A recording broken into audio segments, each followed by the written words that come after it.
और आपको थोड़ा सा आइडिया रहना चाहिए। अब मुझे आप एक चीज बताइए। अब यूएस का टैक्स सिस्टम कैसे काम करता है? मतलब उनका टैक्स लेने का तरीका क्या है?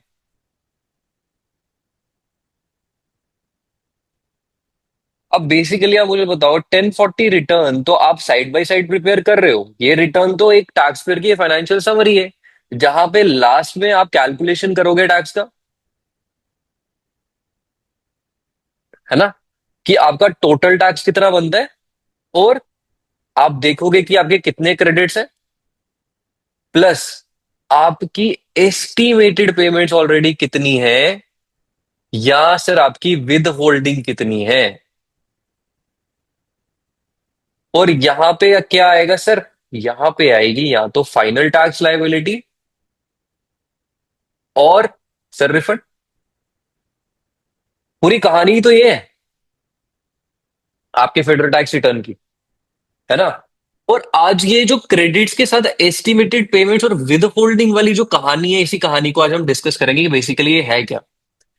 सर ये वो टैक्स है जो हम पहले ही पे कर चुके हैं। क्या बोला मैंने? तो आपके दिमाग में क्या वर्ड सकता है? Already paid tax which is already paid. कहानी यहाँ पे खत्म हो गई। और आप ऑलरेडी कैसे पे करते हैं, उसी के रिलेटेड ये पूरा चैप्टर है। अब पहले आपको विद होल्डिंग तो आपको पता है। अब जैसे विद होल्डिंग कैसे होती है सर, मेरे ऊपर, मैं तो एक सैलरी पर्सन हूं, मेरे ऊपर एक एम्प्लॉय भी बैठा हुआ है, मेरी कंपनी है सर, वो मुझे जो सैलरी पर मंथ देती है, वो मेरे को साथ में जब W2 इशू करती है, उसमें कुछ पोर्शन हर मंथ, सर एक तरह से TDS लगा लो इंडिया के हिसाब से, वो उनको वहां पे विद होल्डिंग के फॉर्म में कुछ टैक्स आपका काट देती है और IRS को डिपॉजिट कर देती है। सैलरी से कुछ हिस्सा कटते जाता है।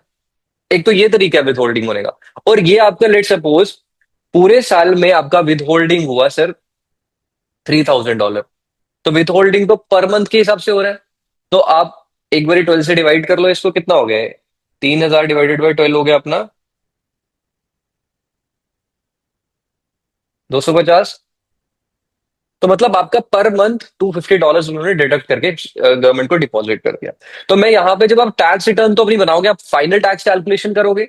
सर फाइनल टैक्स कैलकुलेशन क्या पता 4000 आ रहा है, आपने ऑलरेडी विद होल्डिंग की फॉर्म में, मान लो कोई क्रेडिट हमारे पास नहीं है, विद होल्डिंग की फॉर्म में 3000 गवर्नमेंट को डिपॉजिट कर चुके हैं। आपका फेडरल टैक्स लाइबिलिटी पीछे कितना बचा सर? 1000। ये आप अब पे करोगे इवेंचुअली। ये एक केस सिनेरियो है। बट केस सिनेरियो ये भी हो सकता है कि आपने, क्या पता, ज्यादा विद होल्डिंग की फॉर्म में पे कर दिया हो। पॉसिबिलिटी है। क्या पता मैंने 5000 विद होल्डिंग की फॉर्म में पे कर दिया हो, तो मैं अब रिफंड लूंगा 1000 का। हाँ सर बिल्कुल सही बात है। तो विद होल्डिंग की कहानी तो हमें पता है कि कैसे चलती है।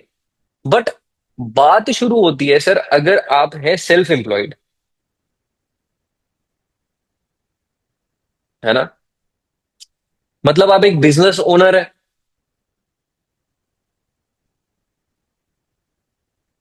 लेट्स सपोज सर, और क्या पता आप कोई इन्वेस्टर है,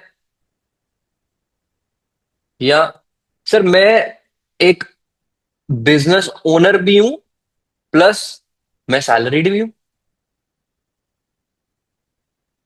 और सर मैं एक फ्रीलांसर हूं।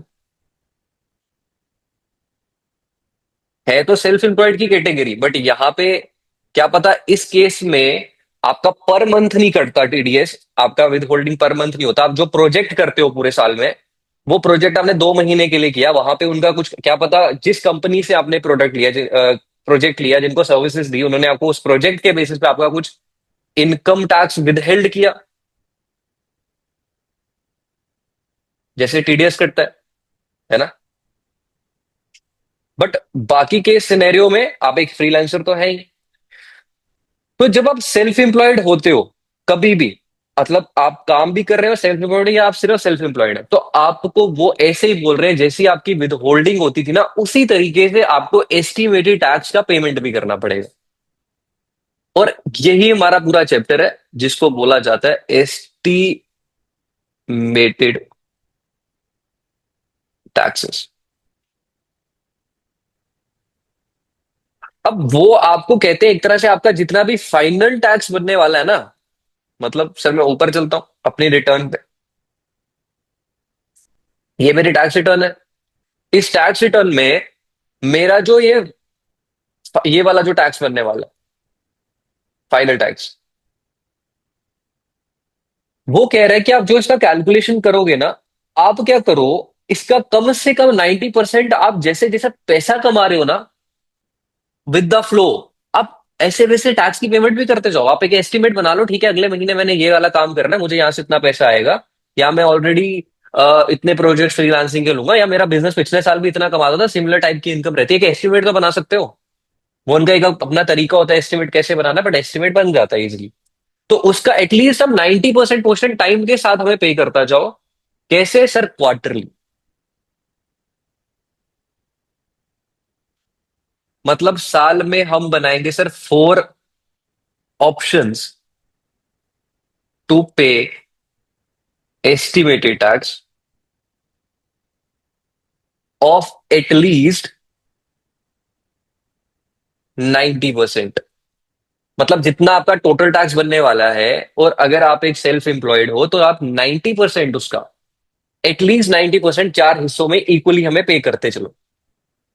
पर ये सब होगा कैसे सर? इसकी कैलकुलेशन कैसे होगी? ये तो बहुत कॉम्प्लिकेटेड चीज होगी। तो वही कैलकुलेशन आज हमने आपके इस सब यूनिट में पढ़नी है। तो रीडिंग शुरू करते हैं, जहां इंपॉर्टेंट चीजें होंगी वापस अपने वार्म अप या टीचिंग पार्ट पे आएंगे।